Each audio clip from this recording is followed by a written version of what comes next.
mayam. Mayam ngasi so anong video ko dun lecture ngasi ki video se kari hoiduna haibada ai title lagi khangbiram lagani abako mayam haujikan se luhongba ponthani luhongba pontha ko luhong panthani aduga festival ki matam ne abako back to back festival mayam ala ani luhongba chakauba adai reception kaino hissing pot kai kat mayam na ko aduga asilora matunda march handaki thasi yausang suni ko yausang thabal ama ko festival mayam la ani aduna ngasigi video se especially agi amna nusim sirabi agi subscriber laisabi macha nakhoi gi ne ko adudi mayam ngasigi makeup se minarasi amna easy yamna line tawna ngasigi makeup se tawdoini I fajada yade ko aduna festival puna magta fajada yade aisu ko ngasi se khajitang kop ki nungai ram dabani ko image se khang mani se ora ko adu ora ga su ko aise hausi hip chaka lai yade ai hausi video se isai tanda hai kai hai tare su motivate to do adwain ta ora ga aise hausi ta hogulak tani ko aise hausi video se nam da yade hausi kan se ko aise khara video se regular oi bani ko mara mayam ai gonda support to bole piganu support to view like to view video se pamyo ta ara aduga comment to bro please comment na mayam ki comment na haidi ko khajitang tanda ba ta ara su ko numsi ma comment mayam na ai se habdi ai ki manunga laiba kai hani hidden kaino do kari haidi energy do ai ko ki hidden energy do thokai hai ta aduna noi comment to ka ubiganu yam peng pengang da bidanga sigi video se horesi makeup hodi mamang da khai dagi ningjang ga da ko mai do hana phajana cleanser na traga face wash ta thor lak piro ko somna mai ta bai da makta kari sinari ko ado soap sinna ba ragadi sabun sinna ba ragadi mai da sabun sinna ba thadok piu cleanser na traga face wash ama sinna view ko mayam hojik mai se ta lor la ba matung da kai toni habada skin type to gi matung ina ko mayam aina mamang video no mayam du sai re ko skin type se khangjil lu ko skin type se karino hana khangwa ba ko kai gumba skin type se khangda ba ta ragadi ai already ai channel la yaw bani ko skin type se kar maina khangani adu do yaw bani chatlaga yengbiro aduna ai skin type khangjin ba se yamna important ne ko makeup ta ai ko da khangna tawna ko makeup ta ba ta ragadi ai ko makeup to ko yamna phajagani flawless base phangani adu long lasting so oigani yengo matam da yamna professional look mali hai tare ko maramaduna aikogi skin types khangin base yamna important ni kai gumba makeup se phajaba pam ta ragadi of course mi promak makeup phajaba pam ko skin se oily orega na ko toner sina biro cleanser gi matung da haibati mai ta thok pira matung da first kai tawni mai se khajitang hana kangan biro ko kanghalaga pura khak kangri gai da aikogi toner se chai ho biro toner se tai ho ro kai gumba dry skin orega di toner se skip to waba ko toner chai daga su yare aduga oily skin wara di toner se chai view khara phaba toner haira gadi khara affordable oibada good vibes ki su phabani mayam yengo mayam aina hujik haidor product sing se ko aina isa da sinaraga khara phabado adudani abaina haidis ko aina sina dabada kamaina phai phena haini ko atop sum yam phama leram gani mayam na sum sinaraga sum yeng view ba tawo tawo toner lo matam dai ko gi alcohol free oiba toner lo view ado hujikan se alcohol ayam ba company puna magda mo gi alcohol free oiba se yana puthok na hona bani yengo mayam alcohol ko gi yaw toner se hena ko gi skin da so le ba ko hena ko gi dry do hen ba ko excess dry hen ba maramaduna alcohol free oiba toner aina sinna ba da haira gadi good vibes ki toner lo yai ko aduga plum ki toner lo yai atai so mani sinna ramani mayam adu khawre hujik ko lakme gi so sinna ramya ba aduga hana sinna rami ko dugi do adu dadi alcohol yawram gani adu matam du dei khang de ba ko si karam ba yawa sinna do no sinna roi do kai khang de hana ni matam gi wari nai inai je jai manga taruk ma gi wani matam du kai lakme adagi lotus ko yam sinarami ayam baina yamna sinarami se lakme ga adai lotus ka yamna sinara ya ba toner da aikogi lotus ki rose water toner do adu gido yam sinara e ado hauji aina khangpadagi aina sum sinabada plum gi toner ko plum ki green tea toner do ai sinara e aduga good vibes ki toner ai wanda ko mayam ani khak lei ba ko mana sigi se acne control toner se hauji pudi sinade ko agi skin gi lip ki matung ina sinaya ba habidi agi skin da yam henjan oil oil ko yamna oily or matamda toner sisne aduga yamna combination skin ya bai skin je ma'am maram aduna haibadi skin type amada sum lei dia bai se amuka ondoi aduga amuka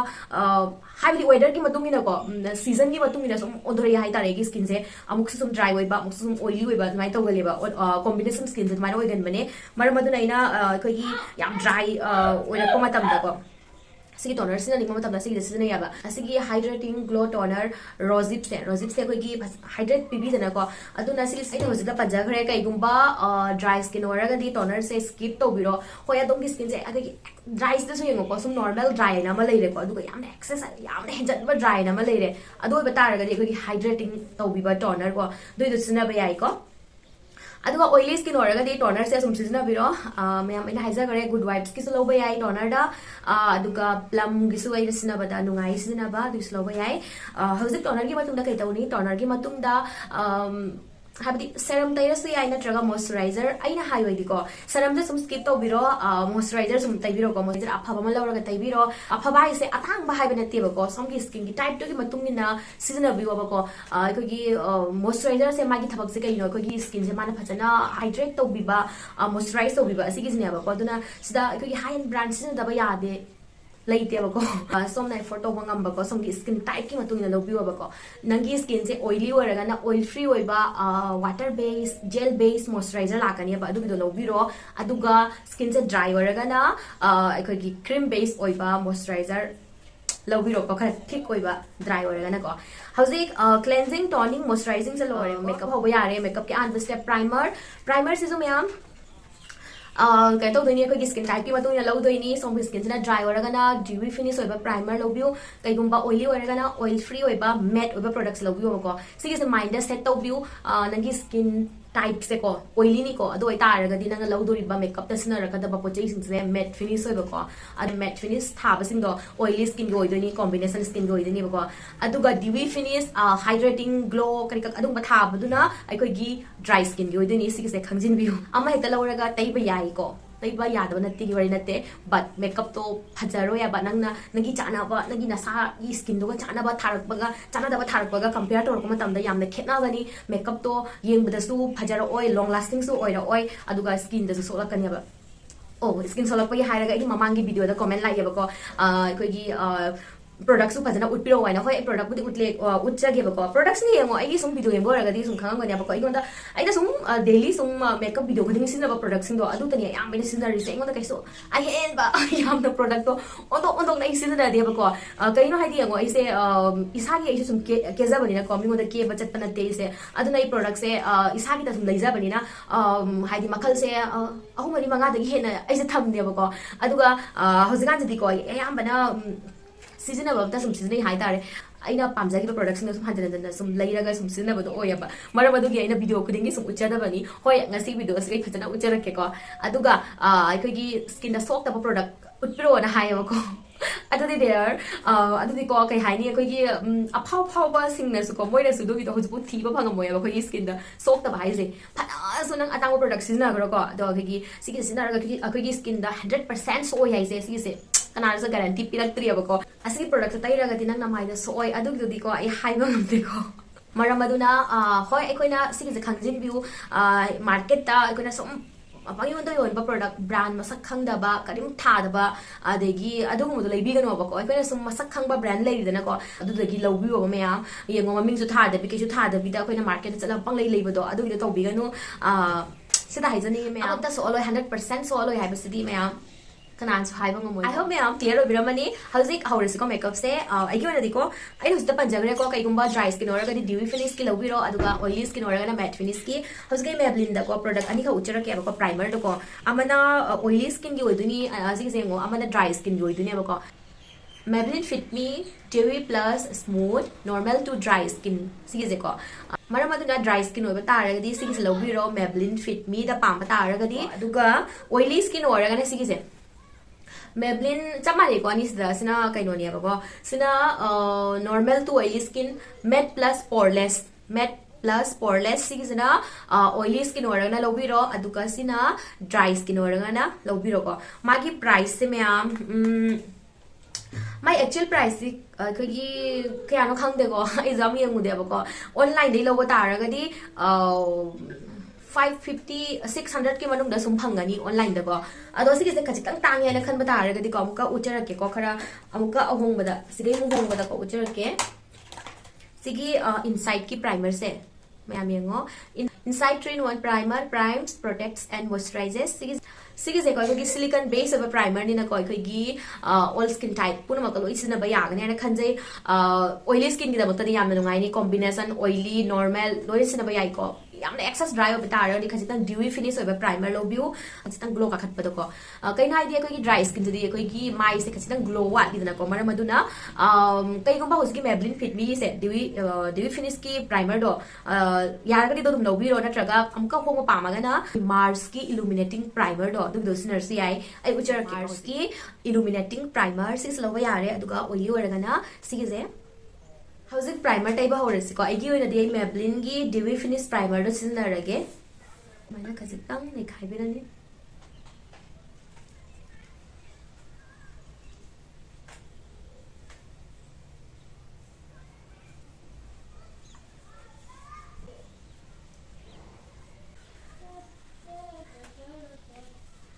हौजिक में आप primer तैना लोरेको primer तैना लोइबगा दकलाउना foundation थाजनगदा बनते को ma'am ngahatan ka ekona any ekoi mai terak pa matam da ko mai product se phajana absorb oigina ba mai thabok to phajana pangthok pa ngamna ba ngahaka ki gap thambiyo ba ko ata bida 30 second 1 minute book ki sum gap thambiro me ata bida ni ko me am aina hai se ekoi ki 30 second gumba 60 second gumba habdi khang mani ba tas so khang mani ba ha ekoi ki product se absorb oigra na ko adugi matung da second step to biro ko han bada primer tai lora matung da ekoi ki mai da kari problem lei no na ko ekoi na problem से connect तौद बिदा makeup तौसन तारगदी अखोगी makeup तो flawless ओइरोयबको मरम अदुना अखोइना problem Ahaan the येंबिउ करी problem no अइमोंदा लेरिबसे होजिक होजिक को माइसिदा आइगी ओइरादी होजिक उरिंग की दाखर लयेंगो मयाम सिगिसे cover तौगनी अखोइना cover तौनबगी दमक्ता technique अनि खक्सिनबा यायबको amana cancel taubiba amana correcting taubibako ani sidagi karamana long lasting oidoino aduga karamba bida karamba tawani habida sum haijarake correcting haibise mayam aikoina color corrector tauduini ba color corrector haise colorful oiba concealer ni mayam yengo mayam so sum uba yawramani aigi sum video yengo disigi se pura clear oramani but ngasi ina haijari se ano no ba igi channel da ano no ba la iba ahan ba phangna ba singi mayam daina haijabani yengo video khudingi sum sigi se haina mayam khanbi no bako aigi video khudingi ano no viewers sum la iba बको अमनि तंग और सुम लाइबनी मरमदुना मोइसु खंगजना बैना फजना explain तौजबनी हौजिक colour correcting तौ बाइबसे कोई colourful होइबा concealer नि अब मासे कोई green yellow orange सिदा लाई समाइ तौ लाई अब कलरफुल होइबदको अदुगा कंसीलर हाइसना मे कोई स्किन कलर की मतुंगिना लाक्तुनि अब कोई कंसीलर से अदुगा सिगी कंफ्यूज समा लेरे ममांगी वीडियो लेंगोदा हंगबिरकपको अखोगी चे कंसीलर से मचू अखोगी स्किन टोन की कंसीलर से कर माइ लेदोइनो अनि सुबो से कर माइ लेदोइनो ना हंगयबको येंगो कंसीलर से अखोगी शेड अमदा लागतेबा अखोगी मी पुनमकी कुचू से लोय तोंगान तोंगान लेबगुमना कंसीलर से दसु अखोगी कुचू पुनमकी तोंगान तोंगान मचू फंगिनेबको अंगोबो मिगिना अंगोबो फंगनी मीडियम ngौबगिना मीडियम सुम फंगनी अदुगा खरा डार्क ओइबा स्किन गिना डार्क ओइबा मचू फंगनी को अदुगिदको अखोइना कईगुंबा माइसदा प्रॉब्लम लेतबा ओरगदी कंसीलर से अमा खक थमगा यायबा अखोगी स्किन टोन अखोगी लेजरिबा स्किन टोन से सिदगी लाइट ओइथोकपा शेड अनिरोम लाइट ओइथोकपा से सिगी से अमा थमा याय कईगुंबा अखोगी स्किन दा प्रॉब्लम लेबा तारगदी प्रॉब्लम से कोने खंगबि ताय अखोगी माइस याम कन्ना हेना दाग दुक तारिरा नत्रगा खजिग्राक सुम तारिरा को खजिग्राक ताबो ओरगदी अखोगी फुल कवरेज ओइबा कंसीलर अखोगी खरा स्किन टोन दगी ममजन बमा थम्मगा दोना तौरगा सुम खुमगिनी अब बट कईगुंबा दाग से यामना हेना ताबो ओरगदी अखोगी कंसीलर दुना खुम ओय हाइबको मरम अदुना अखोगी प्रॉब्लम दो हाना येंबिउ अदुगी मतुंगिना प्रोडक्ट से लेबी दुइनी को अगी माइस दाग दुक अमता लेते अदो मी लेने हाइना आइसु मखन मखन की कंसीलर थम्बगी दरकार तादे अदुगा तैबगी सु दरकार तादे माइ त दुक चामा लेयर को अदुम की स्किन की प्रॉब्लम की मतुंगिना ꯇꯧꯔꯛꯇꯣꯏꯅꯤꯀꯣ ꯃꯌꯥꯝ I hope ꯃꯌꯥꯝ clear ꯑꯣꯏꯕꯤꯔꯝꯃꯅꯤ ꯑꯩꯅ ꯍꯧꯖꯤꯛ ꯎꯠꯂꯤꯕꯁꯦ ꯏꯟꯁꯥꯏꯠ ꯀꯣꯁꯃꯦꯇꯤꯛꯁꯀꯤ ꯀꯂꯔ ꯀꯔꯦꯛꯇꯔ ꯄꯦꯂꯦꯠꯅꯤ ꯁꯤꯒꯤꯁꯦ ꯃꯌꯥꯝ ꯌꯥꯝꯅ ꯑꯦꯐꯣꯔꯗꯦꯕꯜ ꯑꯣꯏꯕꯗ ꯁꯨꯝ ꯐꯕ ꯀꯂꯔ ꯀꯔꯦꯛꯇꯔ ꯄꯦꯂꯦꯠꯅꯦꯕꯀꯣ ꯁꯤꯗꯩ ꯑꯃꯨꯛ ꯍꯦꯟꯅ ꯈꯔ ꯐꯕ ꯄꯥꯝꯃꯒꯅ ꯅꯥꯏꯀꯥꯒꯤꯁꯨ ꯂꯧꯕ ꯌꯥꯏ ꯑꯗꯨꯒ ꯑꯦꯂꯦꯒꯔꯜꯒꯤꯁꯨ ꯂꯧꯕ ꯌꯥꯏ orange ꯀꯂꯔꯁꯦ ꯑꯌꯥꯝꯕ ꯄ꯭ꯔꯣꯕ꯭ꯂꯦꯝ ꯄꯨꯝꯅꯃꯛꯇ ꯁꯤꯖꯤꯟꯅꯩꯌꯦꯕ ꯑꯩꯈꯣꯏꯒꯤ ꯃꯥꯏꯗ ꯆꯥ ꯊꯨꯡꯕꯒꯤ ꯗꯥꯛ ꯑꯗꯒꯤ ꯍꯌꯤꯡ ꯃꯊꯤ ꯃꯍꯤꯡ ꯀꯥꯕ ꯑꯗꯒꯤ ꯑꯟꯗꯔ ꯑꯥꯏ ꯃꯨꯕ ꯈꯣꯠꯄ uneven tone skin ꯑꯗꯨꯒꯨꯝꯕꯗꯣ ꯑꯗꯨ ꯄꯨꯝꯅꯃꯛꯇ orange color ꯁꯤꯖꯤꯟꯅꯒꯅꯤ ꯑꯗꯨꯒ ꯑꯁꯪꯕꯁꯦ ꯀꯔꯝ ꯀꯥꯟꯗ ꯁꯤꯖꯤꯟꯅꯒꯅꯤ ꯑꯁꯪꯕꯁꯦ ꯃꯌꯥꯝ ꯑꯩꯈꯣꯏꯅ ꯉꯁꯪ ꯉꯥꯡꯅ ꯇꯥꯕ ꯗꯥꯛꯁꯤꯡꯗ ꯃꯌꯥꯝ ꯆꯥ ꯑꯃꯃꯝꯗ ꯑꯩꯈꯣꯏꯒꯤ ꯑꯉꯥꯡꯕ ꯆꯥꯁꯨ ꯂꯩꯗꯅꯀꯣ ꯑꯗꯨ ꯑꯣꯏꯕ ꯇꯥꯔꯒꯗꯤ ꯑꯩꯈꯣꯏꯒꯤ ꯑꯁꯪꯕꯁꯦ ꯁꯤꯒꯤꯁꯤꯅ ꯁꯤꯖꯤꯟꯅꯔꯛꯀꯅꯤ ꯑꯗꯨꯒ uringgi ꯗꯥꯛꯁꯦ ꯁꯤꯗꯁꯨ uring ꯈꯨꯝꯅꯕꯒꯤꯗꯃꯛꯇꯁꯨ ꯑꯩꯈꯣꯏꯅ ꯑꯁꯪꯕ ꯀꯂꯔꯁꯦ ꯁꯤꯖꯤꯟꯅꯒꯅꯤ ꯃꯔꯝ ꯑꯗꯨꯅꯅꯤꯀꯣ ꯑꯩꯅ ꯄ꯭ꯔꯣꯗꯛꯠꯁ ꯂꯩꯗ꯭ꯔꯤ ꯃꯃꯥꯡꯗ ꯑꯗꯣꯝꯒꯤ ꯁ꯭ꯀꯤꯟꯒꯤ ꯅꯤꯠꯇꯨꯒꯤ ꯃꯇꯨꯡ ꯏꯟꯅꯀꯣ ꯅꯪꯒꯤ ꯗꯔꯀꯥꯔ ꯇꯥꯕꯒꯤ ꯃꯇꯨꯡ ꯏꯟꯅ ꯂꯧꯕꯤꯌꯣꯅ ꯍꯥꯏꯁꯦ ꯅꯪꯒꯤ ꯃꯥꯏꯗ uring ꯀꯩꯀꯥ ꯑꯝꯇ ꯗꯥꯛ ꯗꯨꯛ ꯇꯥꯗꯕ ꯑꯗꯒꯤ ꯃꯍꯤꯡ ꯀꯩꯀꯥ ꯑꯝꯇ ꯂꯩꯇꯕ ꯍꯥꯏꯗꯤ ꯄꯨꯔꯥ ꯑꯩꯈꯣꯏꯒꯤ ꯀ꯭ꯂꯤꯌꯔ ꯁ꯭ꯀꯤꯟꯅꯤꯀꯣ ꯑꯗꯨ ꯑꯣꯏꯇꯥꯔꯒꯗꯤ ꯁꯤꯒꯤ ꯁ꯭ꯇꯦꯞꯇ ꯇꯧꯕꯒꯤ ꯗꯔꯀꯥꯔ ꯇꯥꯗꯦꯕꯀꯣ ꯁꯤꯒꯤ ꯁ꯭ꯇꯦꯞꯁꯦ ꯑꯣꯟꯂꯤ ꯗꯥꯛ ꯗꯨꯛ ꯂꯩꯕ ꯈꯣꯠꯄ ꯑꯗꯨꯒꯨꯝꯕꯩꯗꯤ ꯃꯌꯥꯝ ꯑꯩꯅ ꯍꯧꯖꯤꯛ ꯄꯟꯖꯈ꯭ꯔꯦꯀꯣ ꯀ꯭ꯂꯤꯌꯔ ꯑꯣꯏꯕꯤꯔꯝꯃꯅꯤꯅ ꯈꯟꯖꯩ ꯍꯧꯖꯤꯛ ꯌꯦꯡꯉꯣ ꯃꯌꯥꯝ ꯀꯂꯔ ꯀꯔꯦꯛꯇꯤꯡ ꯇꯧꯕꯁꯦ ꯁꯤꯁꯤꯅ ꯑꯩꯈꯣꯏꯒꯤ ꯂꯣꯡ ꯂꯥꯁꯇꯤꯡ ꯑꯣꯏꯌꯦꯕ ꯑꯗꯨꯒ ꯀꯟꯁꯤꯜ ꯇꯧꯕꯁꯤꯅ ꯌꯥꯝꯅ ꯂꯣꯡ ꯂꯥꯁꯇꯤꯡ ꯑꯣꯏꯗꯦ ꯍꯧꯖꯤꯛ ꯑꯩꯒꯤ ꯑꯣꯏꯅꯗꯤꯀꯣ ꯀꯂꯔ ꯀꯔꯦꯛꯇꯤꯡꯁ ꯇꯧꯔꯔꯣꯏꯒꯦ ꯀꯟꯁꯤꯜ ꯑꯣꯏꯅ ꯇꯧꯔꯒꯦ ꯃꯔꯝꯗꯤ ꯑꯩ ꯍꯧꯖꯤꯛ ꯀꯗꯥꯏꯗ ꯆꯠꯀꯗꯕ ꯂꯩꯇꯦ ꯑꯣꯟꯂꯤ ꯚꯤꯗꯤꯑꯣꯒꯤꯗꯃꯛꯇ ꯑꯩꯅ ꯀꯦꯖꯕꯅꯤꯀꯣ ꯃꯔꯝ ꯑꯗꯨꯅ ꯑꯩꯒꯤ ꯁ꯭ꯀꯤꯟ ꯇꯣꯟꯁꯇꯒꯤ ꯗꯥꯔꯛ ꯑꯣꯏꯁꯟꯕ ꯀꯂꯔ ꯑꯃ ꯂꯧꯔꯒ ꯑꯩꯒꯤ ꯗꯥꯛ ꯗꯨꯛꯁꯤꯡꯁꯦ ꯈꯨꯝꯃꯒꯦ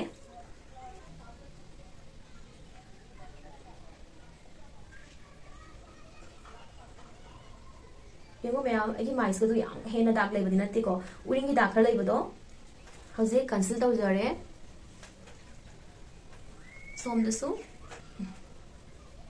ꯀꯂꯔ ꯀꯔꯦꯛꯇꯤꯡ ꯀꯔꯝꯍꯥꯏꯅ ꯇꯧꯒꯅꯤ ꯈꯪꯗꯕ ꯇꯥꯔꯒꯗꯤ ꯑꯩꯒꯤ ꯆꯦꯅꯦꯜꯗ ꯑꯣꯜꯔꯦꯗꯤ ꯚꯤꯗꯤꯑꯣ ꯃꯌꯥꯝ ꯑꯃ ꯂꯩꯕꯅꯤ ꯃꯌꯥꯝ ꯆꯠꯂ ꯁꯨꯝ ꯌꯦꯡꯕꯤꯔꯣ ꯑꯗꯣ ꯚꯤꯗꯤꯑꯣꯁꯦ ꯂꯣꯏꯔꯒ ꯆꯠꯂꯨꯀꯣ ꯍꯧꯖꯤꯛ ꯆꯠꯈꯤꯅꯨ ꯊꯥꯗꯣꯛꯅ ꯃꯌꯥꯝ ꯑꯩꯒꯤ ꯚꯤꯗꯤꯑꯣꯁꯤꯅ ꯁꯥꯡꯒꯅꯤ ꯕꯠ ꯑꯩ ꯌꯥꯝ ꯐꯖꯅ ꯇꯧꯅꯀꯣ ꯃꯌꯥꯝꯗ ꯈꯪꯅꯕꯒꯤ ꯃꯑꯣꯡꯗ ꯑꯦꯛꯁꯄ꯭ꯂꯦꯟ ꯇꯧꯔꯒ ꯃꯌꯥꯝ ꯇꯥꯛꯆꯕꯅꯤ ꯃꯔꯝ ꯑꯗꯨꯅ ꯍꯩꯅꯤꯡꯕ ꯇꯥꯔꯒꯗꯤ ꯐꯖꯅ ꯃꯨꯟꯅ ꯌꯦꯡꯕꯤꯌꯨ ꯚꯤꯗꯤꯑꯣꯁꯦ ꯑꯗꯨꯒ ꯈꯪꯗꯕ ꯇꯥꯔꯒꯁꯨꯀꯣ ꯀꯣꯃꯦꯟꯇ ꯁꯨꯝ ꯍꯪꯕꯤꯔꯛꯑꯣ ꯑꯩ ꯀꯣꯃꯦꯟꯠꯁꯨ ꯁꯨꯝ ꯍꯟꯅꯕ ꯍꯣꯠꯅꯖꯩ ꯃꯌꯥꯝ ꯄꯨꯝꯅꯃꯛꯀꯤ ꯑꯩꯅ ꯁꯪꯗ꯭ꯔꯁꯨꯀꯣ ꯀꯣꯃꯦꯟꯠꯁꯦ ꯃꯌꯥꯝ ꯍꯜꯂꯛꯇꯦ ꯈꯣꯠꯂꯛꯇꯦꯅ ꯋꯥꯔꯧꯕꯤꯒꯅꯨꯀꯣ ꯑꯩꯅ ꯁꯪꯕ ꯃꯇꯝꯗ ꯁꯣꯏꯗꯅꯃꯛꯀꯤ ꯍꯜꯂꯛꯀꯅꯤꯀꯣ ꯍꯧꯖꯤꯛ ꯗꯥꯛ ꯗꯨꯛ ꯂꯩꯕꯁꯤꯡꯗꯣ ꯂꯣꯏꯅ ꯈꯨꯝꯃꯦ ꯃꯤꯠ ꯃꯈꯥꯗ ꯈꯖꯤꯛꯇꯪ ꯌꯦꯡꯉꯣ ꯍꯧꯖꯤꯛ ꯑꯩꯁꯦ ꯀꯣꯛꯆꯤ ꯍꯥꯏꯗ꯭ꯔꯥ ꯃꯌꯥꯝꯗꯨꯅ ꯃꯤꯠ ꯃꯈꯥꯁꯦ ꯈꯤꯇꯪ ꯍꯨꯠꯂꯞ ꯇꯧꯔ ꯂꯩꯇ꯭ꯔꯥ ꯑꯋꯥꯕ ꯃꯥꯟꯗ꯭ꯔꯥ ꯑꯗꯨꯅ ꯈꯖꯤꯛꯇꯪ ꯁꯤꯁꯦ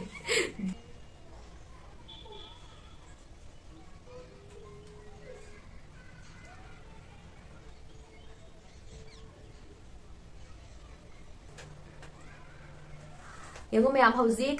ꯗꯥꯛꯁꯦ ꯈꯨꯝꯈꯤꯕꯒꯤꯗꯃꯛꯇ ꯁꯤꯖꯤꯟꯅꯈꯤꯕ ꯀꯟꯁꯤꯂꯔꯁꯦ ꯑꯃꯝꯕ ꯀꯂꯔꯅꯤꯀꯣ ꯑꯩꯒꯤ ꯁ꯭ꯀꯤꯟ ꯇꯣꯟꯗꯒꯤ ꯃꯝꯖꯟꯕ ꯀꯂꯔꯅꯤ ꯃꯔꯝ ꯑꯗꯨꯅ ꯍꯧꯖꯤꯛ ꯑꯩꯒꯤ ꯁ꯭ꯀꯤꯟ ꯔꯤꯌꯦꯜ ꯁ꯭ꯀꯤꯟꯗꯣ ꯄꯨꯔꯛꯅꯕꯒꯤꯗꯃꯛꯇꯀꯣ ꯑꯩꯒꯤ ꯁ꯭ꯀꯤꯟ ꯇꯣꯟꯒ ꯆꯞ ꯃꯥꯟꯅꯕ ꯀꯟꯁꯤꯂꯔ ꯑꯃ ꯂꯧꯔꯒ ꯑꯃꯨꯛꯀ ꯃꯊꯛꯇ ꯂꯦꯌꯔ ꯑꯃꯈꯛ ꯇꯩꯕꯤꯔꯝꯒꯅꯤ ꯍꯧꯖꯤꯛꯀꯤ ꯁꯤꯒꯤ ꯄꯦꯂꯦꯠ ꯑꯁꯤꯗ ꯁꯨꯝ ꯌꯦꯡꯉꯣꯕꯀꯣ ꯁꯣꯝꯒꯤ ꯁ꯭ꯀꯤꯟ ꯇꯣꯟꯒ ꯀꯔꯝꯕ ꯀꯂꯔ ꯆꯥꯅꯩꯅꯣ ꯍꯥꯏꯅ ꯑꯗꯨ ꯑꯣꯏꯕ ꯇꯥꯔꯒꯗꯤ ꯁꯤꯗꯩ ꯂꯧꯔꯒ ꯁꯨꯝ ꯇꯩꯔꯒ ꯈꯨꯝꯕ ꯌꯥꯔꯦ ꯁꯨꯃꯥꯏꯅ ꯇꯧꯕ ꯑꯍꯥꯟꯕ ꯕꯤꯒꯤꯅꯔꯁ ꯑꯣꯏꯕ ꯇꯥꯔꯒꯗꯤꯀꯣ ꯑꯩꯈꯣꯏꯒꯤ ꯂꯩꯕ ꯃꯇꯝꯗ ꯑꯁꯤꯒꯨꯝꯕ ꯄꯦꯂꯦꯠꯇ ꯂꯥꯛꯄ ꯀꯟꯁꯤꯂꯔꯁꯦ ꯁꯤꯗ ꯂꯧꯕꯤꯌꯣꯕ ꯁꯤꯡꯒꯜ ꯂꯧꯗꯕꯤꯗ ꯁꯤꯅ ꯌꯥꯝꯅ ꯀꯥꯟꯅꯕꯅꯤ ꯍꯥꯏꯕꯗꯤ ꯗꯥꯛ ꯃꯦꯟꯕꯁꯨ ꯁꯨꯝ ꯌꯥꯕ ꯑꯗꯒꯤ ꯀꯟꯁꯤꯂꯔꯁꯨ ꯁꯨꯝ ꯌꯥꯎꯕ ꯍꯥꯏꯂꯥꯏꯇꯤꯡꯒꯤꯁꯨ ꯁꯨꯝ ꯌꯥꯎꯕ ꯍꯥꯏꯕꯗꯤ ꯗꯤꯐ꯭ꯔꯦꯟ ꯀꯂꯔ ꯌꯥꯎꯕꯅꯤꯅ ꯁꯤꯗ ꯑꯍꯥꯟꯕ ꯃꯦꯀꯞ ꯇꯝꯃꯛꯄ ꯕꯤꯒꯤꯅꯔꯁ ꯑꯣꯏꯕ ꯇꯥꯔꯒꯗꯤ ꯑꯁꯤꯒꯨꯝꯕ ꯄꯦꯂꯦꯠꯇ ꯏꯟꯚꯦꯁꯠ ꯇꯧꯕꯤꯌꯨ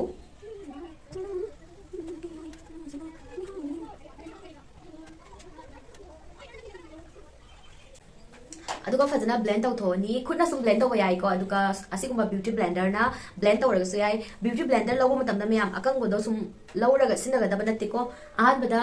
ꯏꯁꯤꯡ ꯂꯧꯕꯤꯔꯣꯀꯣ ꯏꯁꯤꯡꯗ ꯐꯖꯅ ꯁꯨꯃꯥꯏꯅ ꯕ꯭ꯌꯨꯇꯤ ꯕ꯭ꯂꯦꯟꯗꯔꯁꯦ ꯄꯨꯔꯥ ꯁꯨꯃꯥꯏꯅ ꯈꯖꯤꯛꯇꯪ ꯁꯨꯃꯥꯏꯅ ꯅꯝꯕꯤꯔꯒ ꯐꯖꯅ ꯇꯧꯅ ꯀꯩꯅꯣ ꯇꯤꯡꯖꯟꯕꯤꯔꯣꯕꯀꯣ ꯑꯗꯨꯒꯤ ꯃꯇꯨꯡꯗ ꯐꯖꯅ ꯁꯤꯒꯤꯁꯦ ꯆꯣꯛꯊꯣꯛꯄꯤꯔꯒ ꯁꯨꯃꯥꯏꯅ ꯁꯨꯝꯗꯣꯛꯄꯤꯌꯣꯕ ꯀꯌꯥꯝ ꯌꯥꯝꯅ ꯁꯨꯝꯗꯣꯛꯀꯅꯤ ꯑꯩꯈꯣꯏꯒꯤ ꯏꯁꯤꯡ ꯇꯥꯔꯛꯇ꯭ꯔꯦ ꯍꯥꯏꯕ ꯃꯇꯝꯗꯣ ꯑꯗꯨꯗ ꯑꯩꯈꯣꯏꯅ ꯌꯨꯁ ꯇꯧꯕ ꯌꯥꯔꯦꯅ ꯈꯜꯂꯣ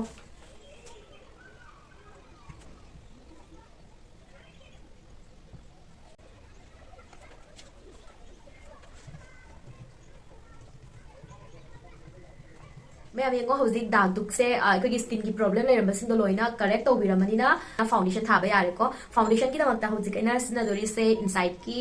HD ꯍꯥꯏ ꯀꯚꯔꯦꯖ ꯗꯦꯋꯤ ꯐꯤꯅꯤꯁ ꯐꯥꯎꯟꯗꯦꯁꯟ ꯀꯣ ꯁꯤꯁꯦ ꯑꯗꯨꯝ ꯊꯥꯖꯕꯗꯅ ꯑꯩꯈꯣꯏꯒꯤ ꯍꯥꯏ ꯀꯚꯔꯦꯖ ꯑꯗꯨꯒꯨꯝꯕ ꯊꯥꯏꯁꯦꯀꯣ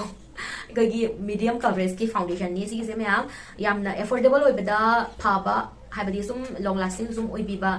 ꯐꯥꯎꯟꯗꯦꯁꯟꯅꯤ ꯍꯥꯏꯇꯥꯔꯦ ꯃꯌꯥꯝ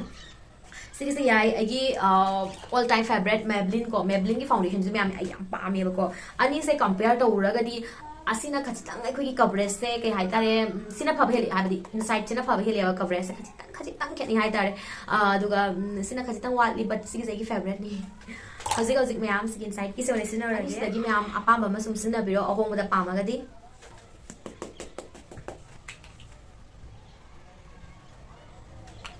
aduga mayam agi shade number na LNP 15 se agi skin tone ga pura exactly match oya ba sigi se adu ki mati chanai agi skin ga pura mani ba sigi se duna sigi tai ba se sigi se na ba se ham pam jai natraga di foundation se mayam phana so agi chanai hai dra so agi pura chana ba di he pak phang de ba do inside ki sigi se sigi ga yamna chanai hai tare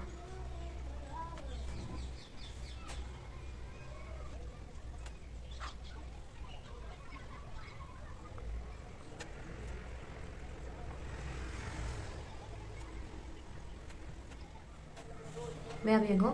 कई बसेगा कई दे बसेगा असमाइना खजगदी तै बसना फै ma'am नत्रगदी अमा blend तौरिगदने अमा हिता कंजलेबा foundation जे अदुगा compare तौरगा कोगी Maybelline की foundation दो अदुगा सिगा blend तौबदा यांगना तौना blend होबसे कोगी Maybelline जेना हाबदी यांगना तौना blend होय को स्मूथली ब्लेंड होय अदो सिगी से कचिक तंग ब्लेंड तौबदा मतम चंगी हाबदी मैबलिन से का कंपेयर तौरगा मैम अदुना कंजन गिदना बा दो तौना संदोगा मतेक मतेक तौना तैबिगनी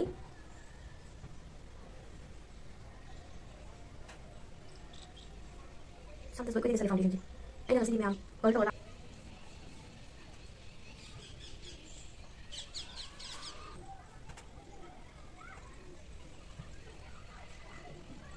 let go yung foundation saya kita bento nanti ko saya kayo kaya ka bento kita tahu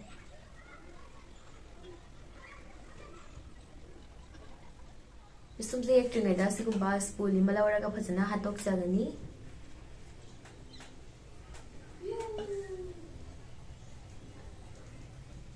yam affordable oi bada matte look ko ya basi je the eyebrow bar sis lower se ai me am na traga swiss beauty ki lower se ai affordable na tani ko me am ina uchari se adu ka me am pismi ekpa matam da aroi bada ki hana haurakani yak pase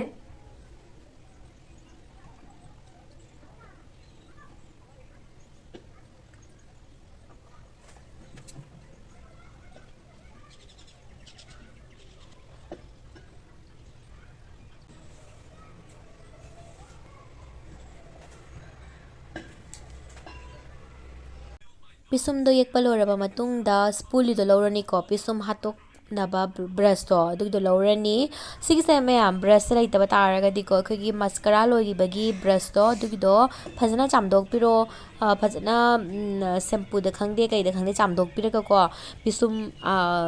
पिसुम हात नबा ओइना सिनबा याबने spoolie ओइना सिनबा याबने समाना हातोक पसना कई तो याबदा कोई खगी पिसुम Hadi येकपदा colour सिंदो colour दो अमदे याम्बा अमदा लिकपा दमाइना ओइदेबको फजना सिना blend तौबिरमगनी हेना मु पिसुम से नेचुरल मानबा हौसुक मैम पिसुम कक्सिको पिसुम कक्नबगीदमक्ता कंसीलर अखोगी स्किन टोन गा चानबदो अदुगदो लौरगा सुमसिनबा याय कंसीलर लेतबा तारगदी फाउंडेशन तैगिबदो अदुगदो लौरगा पिसुम दुम कक्पिबा याय अइना हौसुक मैम सिनरिसे फाउंडेशन ने बैना हौसुक तैगिबा फाउंडेशन दो अदुगदो कंसीलर यामना लाइट ओइबदोना कागा कैतो हाबदको अखोगी पिसुम मपानदो याम ngौखटला लेबदो येंगबदा खरा फजबा वालेबा मेकअप लोरगा अखोगी ngौखटलागा लेबदो अदुगदो फजदे मरम अदुना पिसुम कक्बदा सिनरिबा मचू से अखोगी स्किन टोन से खर सुम मानबा हारा भारा मानरसु याइको पूरा एक्जेक्टली मैच ओइद्रगसु सुम हारा भारा सुम मानबा मचूदो सुम लौबिरो ना फाउंडेशन नत्रगा concealer दगी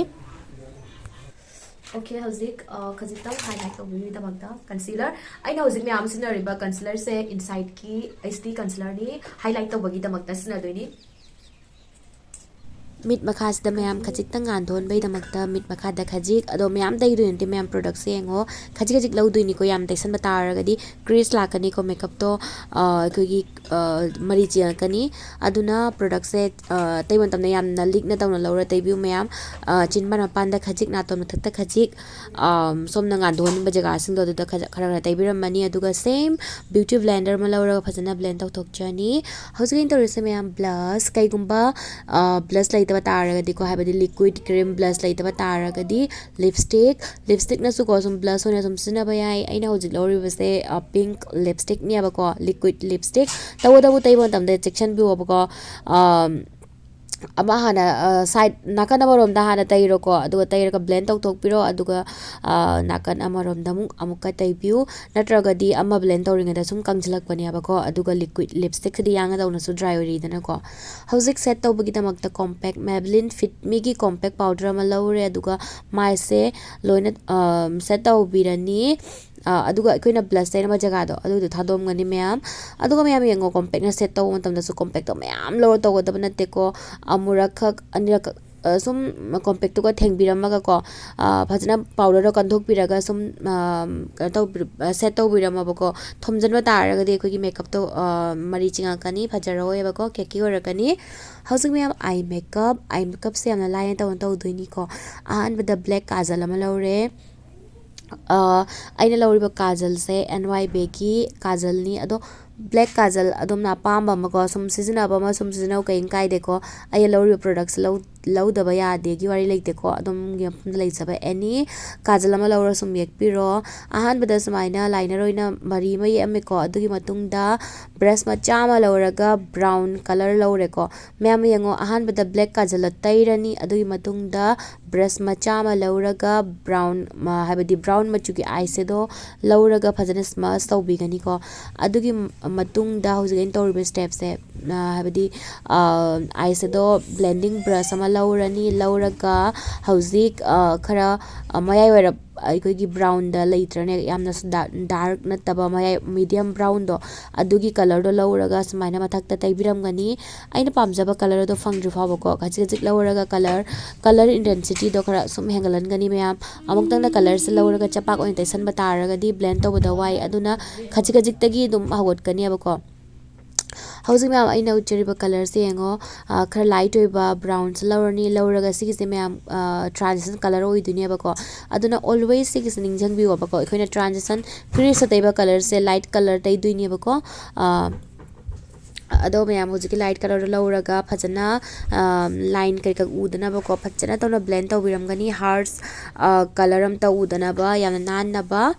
aduga sum lore myam hojik simmer ay lori base arang bani bako golden color gi only mid mathaki aikogi center do middle do aduga hapiram gani myam yengo khajik asmaina hapiram mani aduga sum eyeshadow thabada dum blend tawbadagi mamang yekiba kajal lo khara sum kanoi thagre khara mak thagre ko maksin gre aduna mukka kajal doina khara mukka yekpirame aduga myam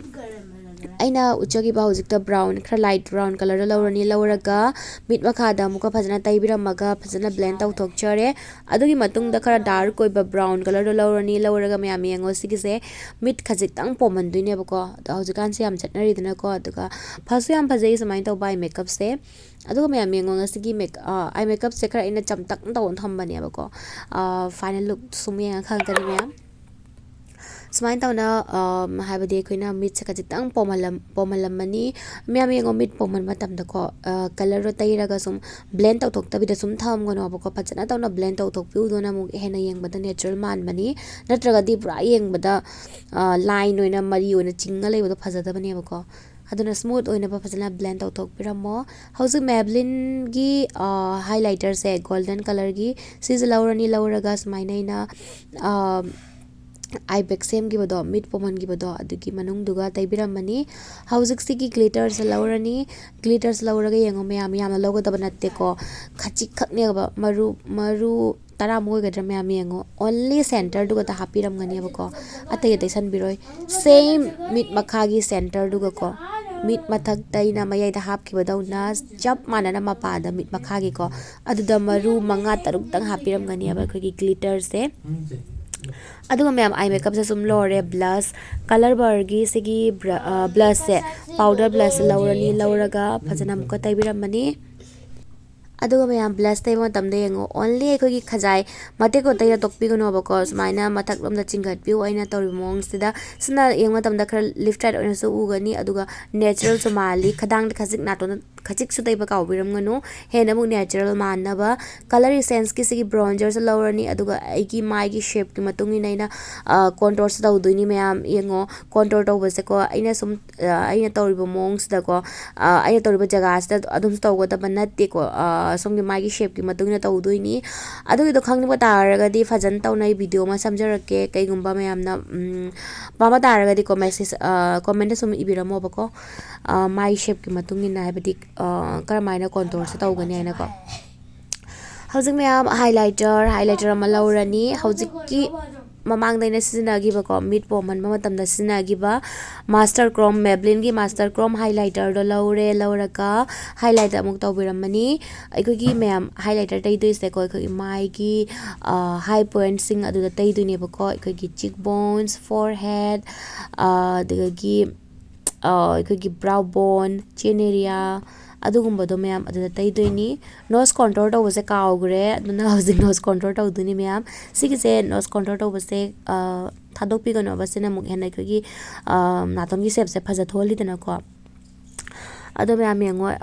sizu ko gi naton gi kaino gi matungi na tawduni hai tare khajitang ko naton fan ba khot pa mama dumain to bata ga su sumaina mayam aina tori mong se khajitang kat to biram bi se swai sum tai biram maga illusion ama sum pi biram ba yai mayam hojik naton gi khajitang mathak sida ko highlighter do aina hojik sinagi ba highlighter do Maybelline gi adu do lawraga highlighter khajitang tai biram gani hojik brow bone da khajitang highlighter hapiram gani mascara off camera da ko ayojik false eyelash hapalak jare hojik mascara fajana tai gani aduga mayam makeup sa lorak tore hojik aina lip balm kai tai bodo fajana wipes na natraga fi mana ko fajana hana tai thok jare adugi matungda lips ke boundary ado fajana ekthoni ado hojik khajik tang overline noina yek pani ba ko ina khajik tang ko lips se hojik kan se amda plum lip kai ka ado kharcha nari dna ko aduna khajik tang overline tawraga ye adugi matungda nude color lipstick ama lawra tairani asigi mathak ta mayam aina hojik brown color ge lipstick ama lawra khajik yanjan gani ba ko maram de mayam aigi undertone se ko gi khajik tang warm rom da neutral warm adumaina undertone ne ba ko aduna khajik tang ai gonda brown karika asigumba tin yawasana hena phaja thon bai dare aduna khajik tang brown color ge lipstick se yanjalle adagi mathak tuga lip gloss ama lawra ga taire mayam matte pamaga su ko sum met ona thamba yai ko do aina khajik tang glossy lips pamba ida magta hojik judio gi sigi lip gloss mathak ta muka hapirame ado mayam ngasi makeup choice da sum loire setting spray lawra chairani sigi inside ki makeup setting spray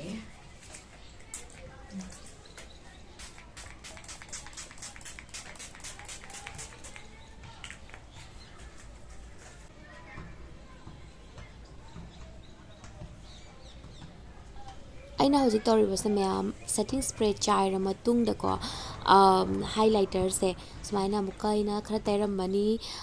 sigi se mayam tang try tawni ko makeup se mayam choice da sum loisan jare ado chandan kar namaga di hena mu phajarani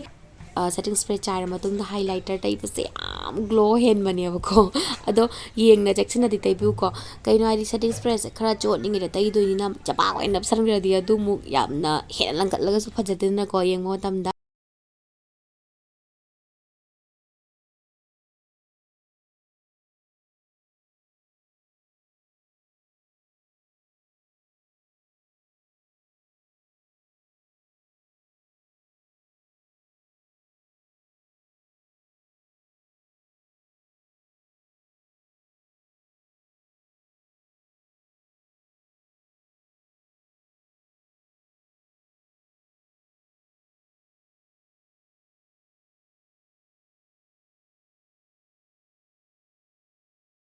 I hope mayam ngasi makeup look se pambiram gane khanje ado ina yamna su yam lai su tawgidra ko makeup se aduga phadi phajaba makeup ne mayam yengo sigi se tawda mayam kaisu yam lu reba ko aduga sum hair style se sum somna pamjamo la sum tawbira ko agi ora sum curl tawra ko laga sum lak jare aduga mayam please agi jewelry sing se ignore tawbiu ai wada reason sing to ko ina sum sira ko ucha bani mayam I hope ma'am ngasi की video से ma'am पामिरुंगने खंजे कईगुंबा पामिबा तारगदी को नोय like तौरमगा चलो अदुगा channel असिदा no बचकबिरक कोरगना subscribe तो सनबिरमो मथंगदा सोमुका फचा फचा काना video येंबई दमक्ता अदुगा comment तो बका बिरमगनु comment तौरगा चप्पिउ कईगुंबा video से ngona nungai तारगदी ngasi eye makeup सिदा को अखोगी अयाम कलर लिपस्टिक लोय चानारनी को अइना सुम न्यूड रोम दा सुम थमनिंगबगी को सुम ब्राउनिश न्यूड अदुमाइन थमजबनेबको सोमगी अपाम्बई मतुंगिना सोमगी आउटफिट की मतुंगिना लिपस्टिक कलर से चेंज तौबा याय अदुगा ज्वेलरी कई कक लोयना याम फजनी याम हेना फजनी सोइदरबकी ट्राई तौबिउको कईगुंबा प्रैक्टिस तौदबा तारगदी यारेबको मैम अदुना प्रैक्टिस तौबा काउबिगनु अदुदी मैम ngasi की वीडियो से मतंग असदा सुलोचन जरगे ngasi की मैम बाय मथंग की वीडियो दा मुनरसी